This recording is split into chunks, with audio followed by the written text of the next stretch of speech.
What's going on, everybody? It's your boy, the Puerto Rican conservative, and as everybody knows, the trendiest topic for the left right now, headlines through NBC, ABC, CBS, is that Donald Trump is tearing families apart.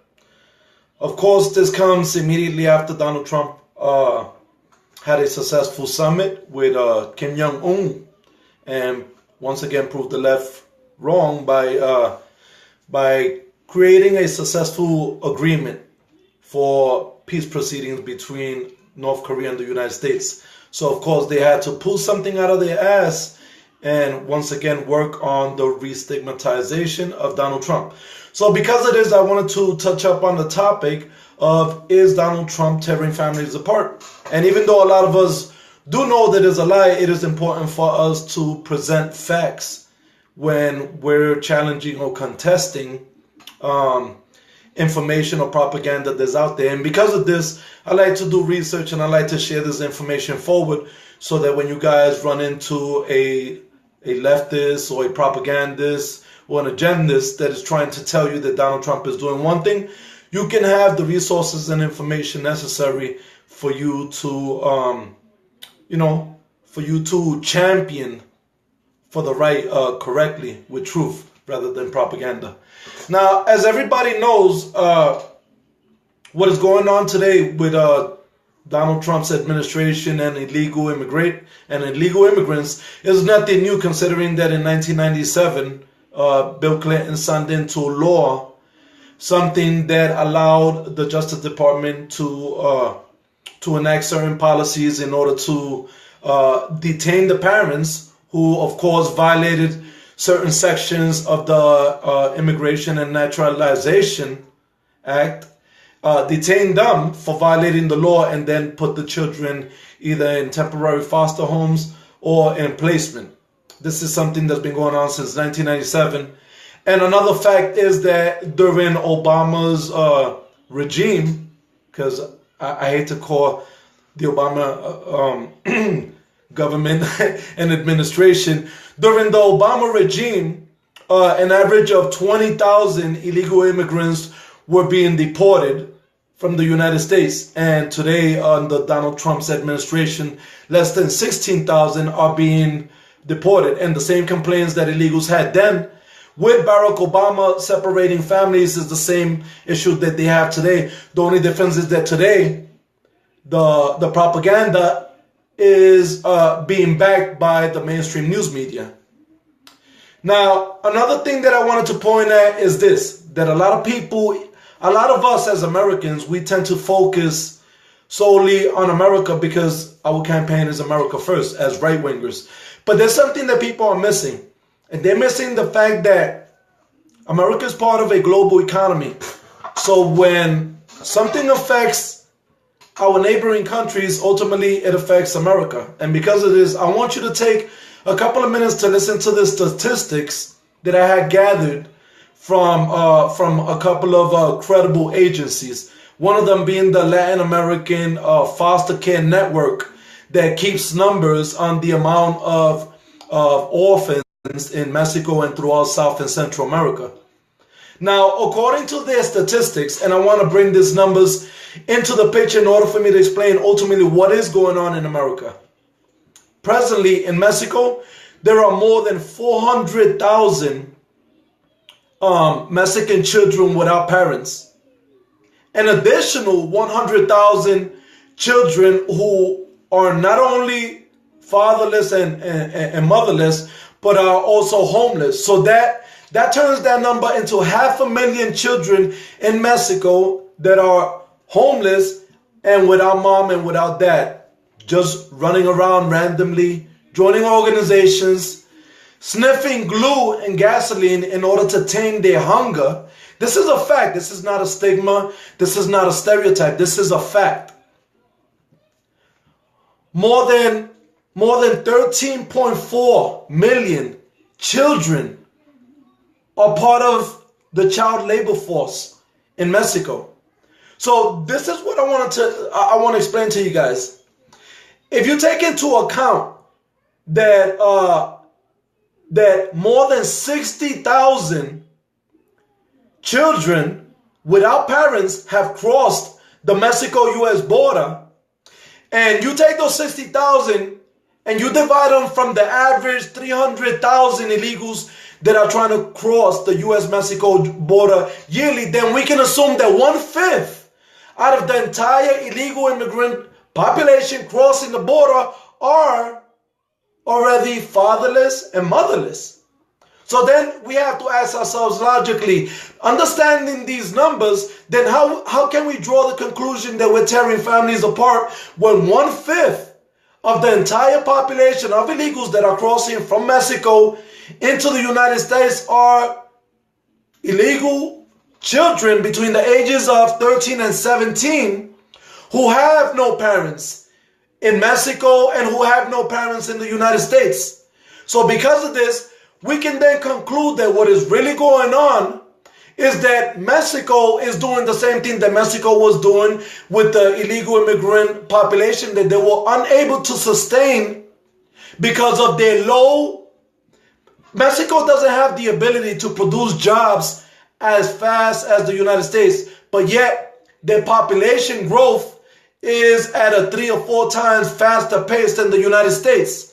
Now, I made a comparison with this between capitalist Haiti and socialist Denmark, where I have stated that even though Haiti is capitalist, why is it that Haiti is basically a failure, and Denmark, even though Denmark is a socialist, that is an extension of something called the Denmark model, which is a socialist economy setup that's based on a universal base income. But why is it that Denmark is so successful and Haiti is not? Because of the simple reason that even though Haiti is almost 40 to 50 times smaller than Denmark, their population is 4 times larger than Denmark's. So because the amount of productivity of production surpasses the amount of population in Denmark, it makes it a successful economy because they have more resources than they have consumers. So this brings the value of fruit and vegetation and everything down. This works for a Denmark and a socialist economy in Denmark. But why doesn't a capitalist economy work for Haiti? Because of the simple reason that they're procreating too fast. There's not enough resources in the amount of land that is available for the Haitians to produce at a fast enough pace to meet the demands of their growing population. Mexico is going through the same thing. 400,000 kids between the ages of 13 and 17 in Mexico are homeless, sniffing glue, sniffing gasoline in order to tame their hunger. An additional 100,000 who don't have parents and don't have nowhere to go that are in gangs. 13.4 million that are in the child labor force. So, looking at what is going on socially and economically in Mexico, then we can, looking at that and looking at the percentage of illegal immigrant kids crossing the borders, which is 60,000 yearly, taking into account that an average 300,000 illegals cross our borders, 60,000 out of that is 1/5. Am I right? 1/5. So if 1/5 of the people that are coming into the U.S. are already kids without parents, then how is Donald Trump tearing families apart? He's not tearing families apart. Jeff Sessions made a decision to enforce a law that was already put in play by Bill Clinton in 1997. A law, by the way, that was basically ignored by both parties. Because I'm not going to be one of those people that are coercive or manipulative to make you believe that our party is exclusively righteous or exclusively good. No. George Bush supported the catch and release policy, and so did Barack Obama. So this is what I'm saying. Even though, yeah, it was Bill Clinton who signed that law into play, it was ignored by both Republicans and Democrats. This is why Donald Trump said, well, you know what? Republicans and Democrats have to come together and they need to work that out. Because ultimately he understands what we understand. And it is that it's just a game. When George Bush was in power, it was beneficial for his friends here in Florida to have illegal immigrants coming into Florida so that they can undermine and underbid the American labor force.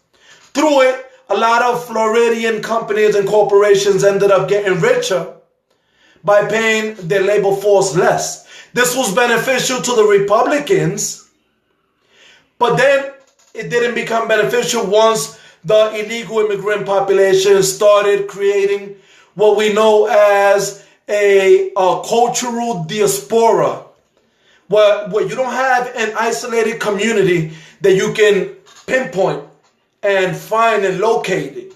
Thousands of illegal children escape America's judicial system yearly because of the loopholes that Donald Trump keeps talking about. So understanding that almost 60,000 get away with it yearly, which is 1/5 out of the entire 300,000 illegals that cross our borders yearly, understanding that California had predicted this in 1992.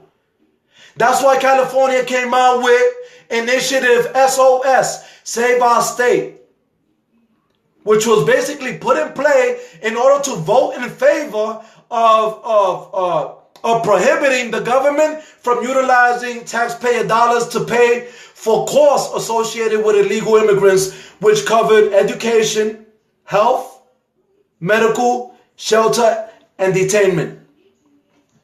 They won that vote, right? Out of 15 million that came out to vote, 8 million came out and voted in favor of Initiative SOS, Save Our State.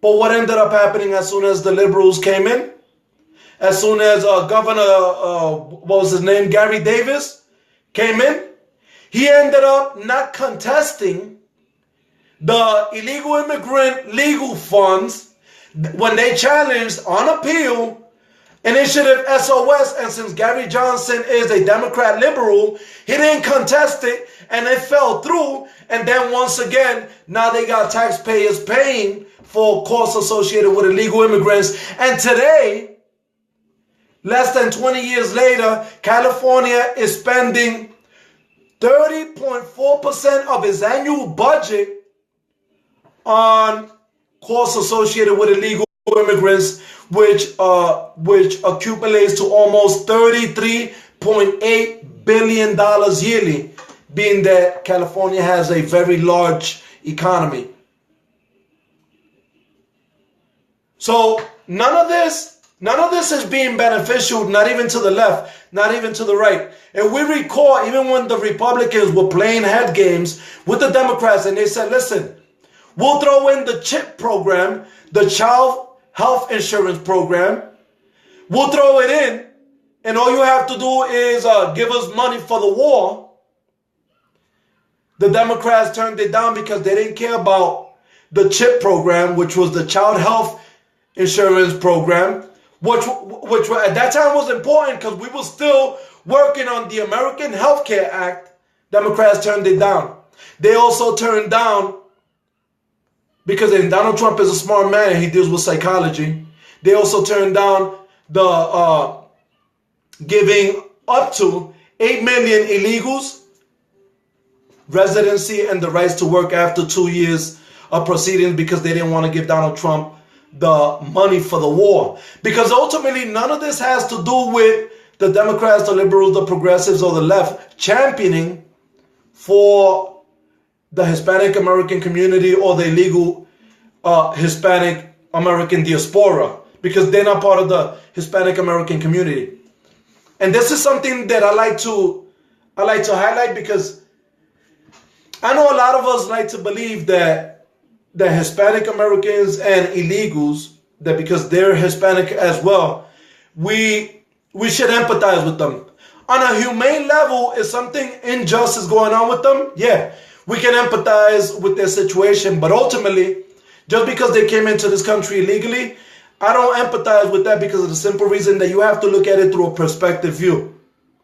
If we encourage illegal immigrants into coming into the United States under the pretext of hiding behind our human rights, then ultimately what we're doing is that we're encouraging people that are coming into the United States to contribute to the further or the dynastic stereotyping and stigmatization of Hispanic Americans, because ultimately it is illegal immigrants coming into the United States which leads to the stereotyping and the stigma that the majority of Hispanic Americans are anchor babies.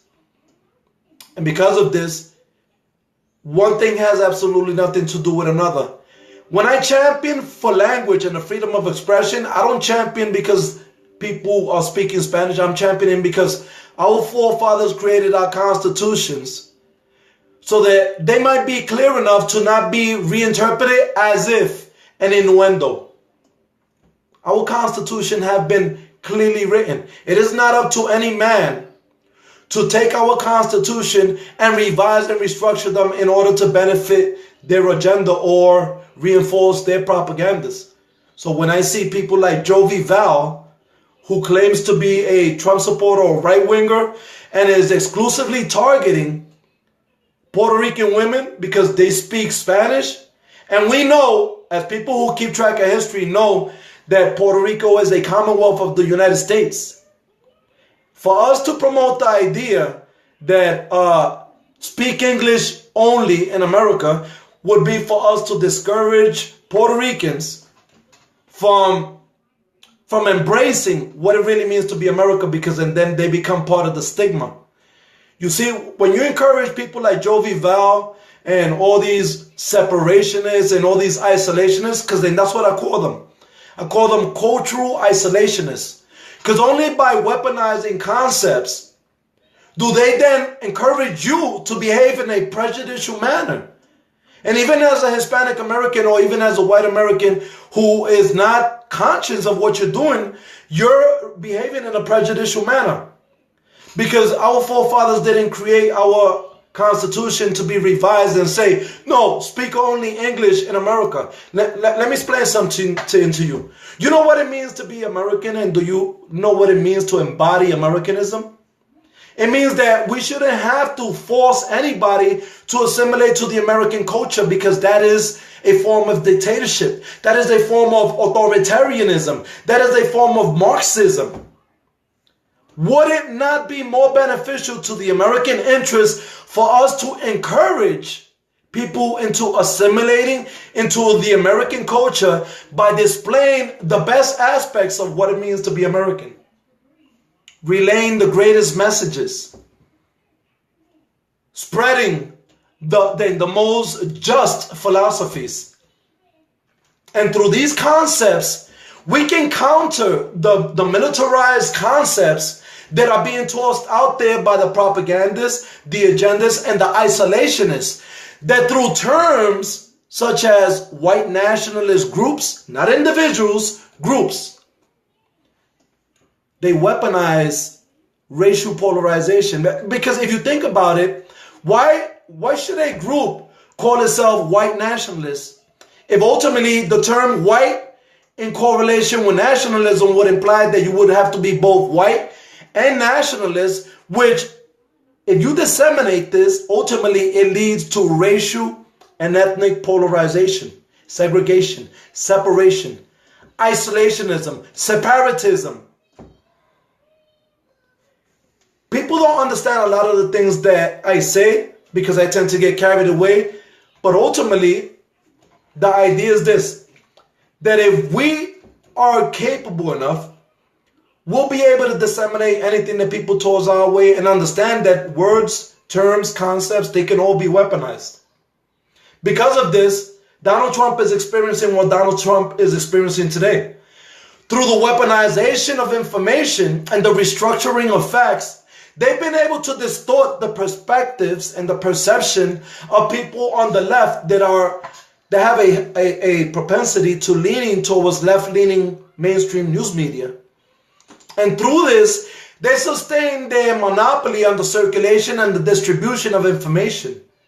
And ultimately, how they restructure that information will ultimately define how their perspective will be reframed. We know that this is possible. We know that this is possible. They did it through abortion. They weaponized abortion by understanding that if you understand psychology, you understand that depending on how you weaponize a term, whether you weaponize the term in a passive manner or you weaponize it in an aggressive manner, you have to weaponize the term in accordance with the audience that you're trying to target and what their propensities are. So if an audience is susceptible to passive behavior, non-aggressive, then it would make sense for us to open up a clinic and call it Planned Parenthood instead of calling it premeditated infanticide. The passive introduction of the restructuring of the same facts, but depending on how you structure them, will ultimately dictate how aligned or disaligned you are with the concepts that are being propelled forward. With that being stated, I started off with one concept and then I extended to another. You guys already know I'm crazy like that. But I just wanted to touch up on the philosophical aspects of all this. What is going on today is that information is being weaponized against Donald Trump. The facts are there. 1/6 of the entire illegal immigrant population that's coming into the U.S. is already coming in without parents because they're coming from Mexico that already has 500,000 homeless children all in the street, sniffing glue, sniffing gasoline to tame their hunger, 100,000 in gangs. You know, majority of them come from mothers that were soliciting sex, fathers that were drug dealers. They got killed, they disappeared with another man or whatever, abandoned their children, and now they're being encouraged to come into the United States understanding that it is impossible to repatriate children back into their country if the country has nowhere to place them and if the country doesn't have any parents they can say, yes, I'm responsible for them. It's all a game. They're utilizing the children. Now they're bringing the children into here, understanding that our laws can be exploited. And because of this, the loophole that Donald Trump has been talking about is a reality. Just look at California. $33.6 billion yearly on illegal immigrant costs alone. That's almost 1/3 of the entire state's annual budget. Even Arnold Schwarzenegger, who claimed to be a Republican, ended up becoming a proponent of illegal immigrants when he came out with the licenses, the driver's licenses for illegals in California. So not only are illegals now able to take away construction jobs from Americans, now they're able to take away transportation jobs from Americans as well. This is what I'm saying. This is a legislative war being declared on Americans, not only on a psychological level, on an emotional level, by sending now children here to exploit our kindness and walk straight through the same loopholes that we allowed these loopholes. If we don't start getting strong, regardless of what party we represent, if we don't start getting strong, let me tell you, ultimately, there will be no America. There will be no America. Because ideological transformation is already in the works. Just look at all the borderline states. You look at all the borderline states and you notice that even the most self-proclaimed Republican out there has left-leaning tendencies. Then by understanding how historical materialism works, you can understand that this is going to be a dynastic propensity for states that are being overwhelmed by these illegal immigrant populations. And this is going to ultimately disalign a lot of red states ideologically, reform them, re-indoctrinate society, socially condition them to be more prone to one concept over another, and then through this transformative process, they can then turn a red state into a blue, or turn every borderline state into a swing state that ultimately still is going to lean left, because everybody's going to cater to this. Everybody loves kids, and this is what the world understands. ISIS understands it. ISIS utilizes their own kids for collateral damage just so they can point fingers at the United States and discredit the United States and their legitimacy in the eyes of the international community. It's also psychological war. I'm going to let you guys go because I really didn't want to touch up on all this blah, blah, blah. I just want to touch up on what's going on as far as where all these kids without parents are coming from. They're coming from Mexico. Donald Trump is not tearing anybody apart. Donald Trump and Jeff Sessions, they're doing what they need to do. Ultimately, we're still receiving 60,000 kids without parents yearly into the United States. And with that being stated, everybody stay safe and stay informed. La Maga. Let's all make America great again, one topic at a time.